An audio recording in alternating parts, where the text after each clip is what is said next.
Alright, so here we are, and I'm gonna begin the mission again, but I'm not getting sound, which is weird. Okay, there we are. No, I'm not getting sound. Interesting.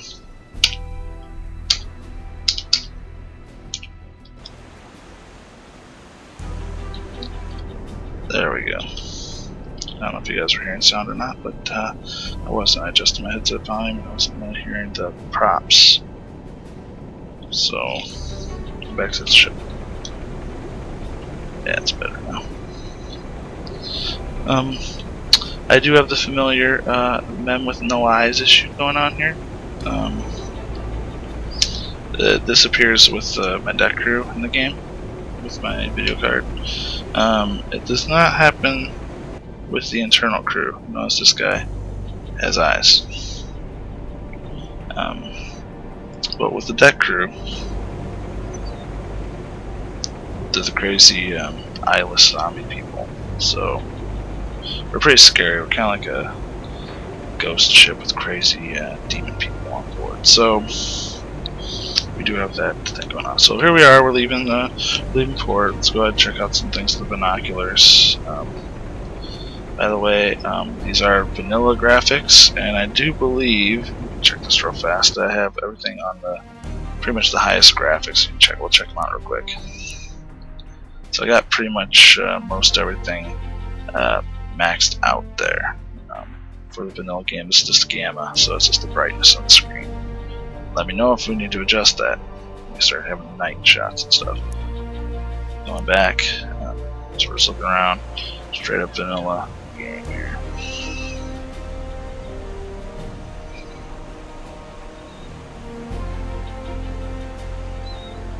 So we are leaving port. You can see we got several vessels in the dock.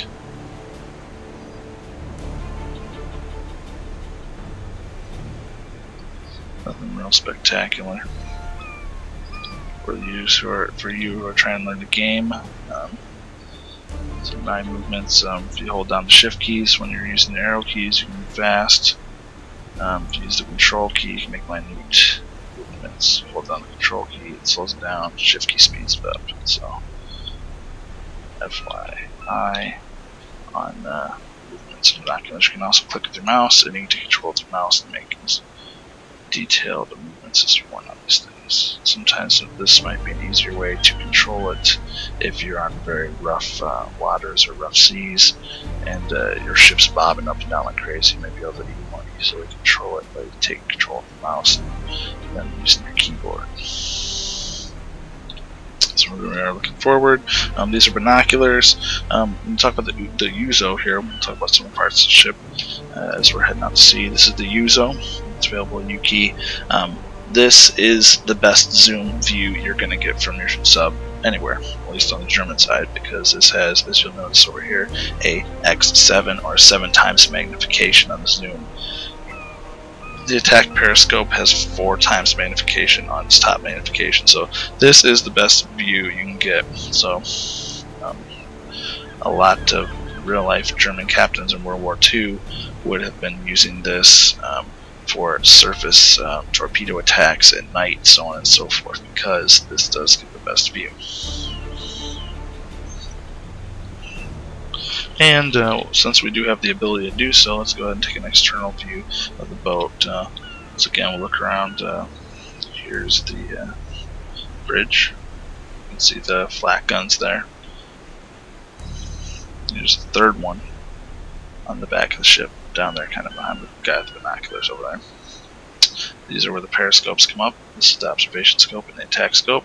The observation scope is improved in the fact that it can let us look at a high angle into the sky. So if we're looking for planes and stuff, we'll use the observation scope. Attack scope is when we're attacking ships. You can't really see it from this angle, but below you can see these little dials down here, which shows us our current too fast here. Our current setting for half speed, full, flank, slow, I think a third, and then our bearing down here. But behind this, where you can't see, is the deck gun, which is right here. Here's our deck gun. And we will be making full use of this later. This is on the front of the ship, the German ship. And now let's take the exterior view so you can kind of see better as to the layout. Like, for those who are unfamiliar with German U-boats, this is a Type 9 U-boat. What does that mean? It's basically one of the larger U-boats. So there are benefits and disadvantages to that.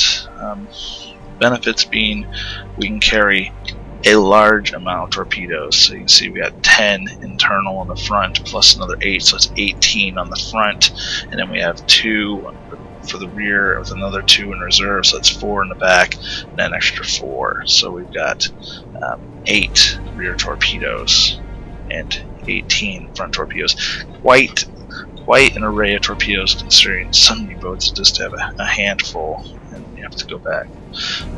So that is one of the benefits of having this large submarine, is the large amount of torpedo capacity that we have.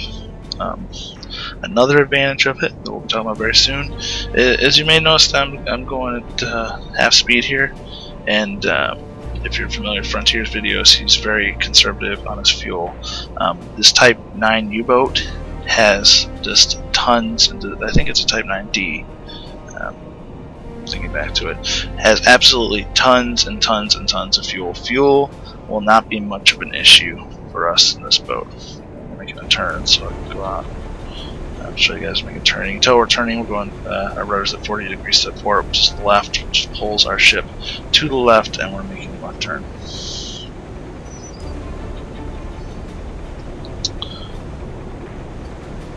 Going back to the map and talking, like I said, another advantage of having this large U-boat is that we just have tons and tons of fuel on board. So we're not going to have to worry about running out of fuel. I will be very aggressive on the fuel, and you can always conserve fuel by going at low speed. So if we would happen to run low on fuel, I can always return to base at a slow speed and conserve my fuel and still have plenty to get back to port.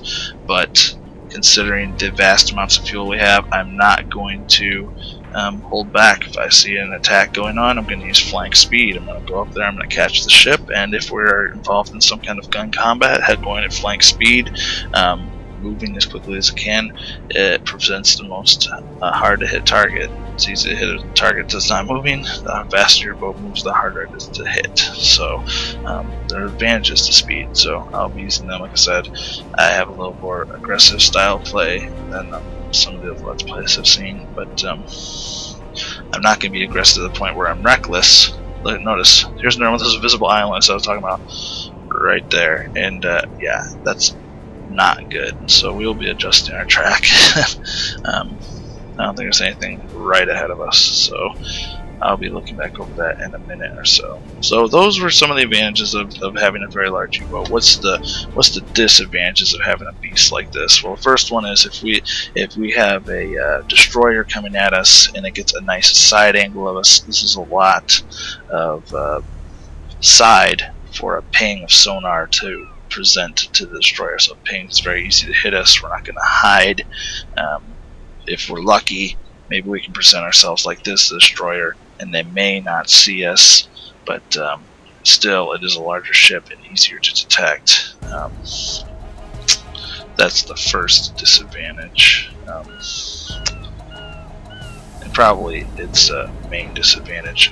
Well, not necessarily. Another disadvantage is this thing dives like a beast. I mean, you can tell this thing to dive, and you can wait and wait, twiddle your thumbs, do all kinds of stuff. This thing does not dive rapidly, with the exception of crash dive, which we'll talk about. But so it's not as maneuverable, doesn't do as sharp turns. It's not the sports car of the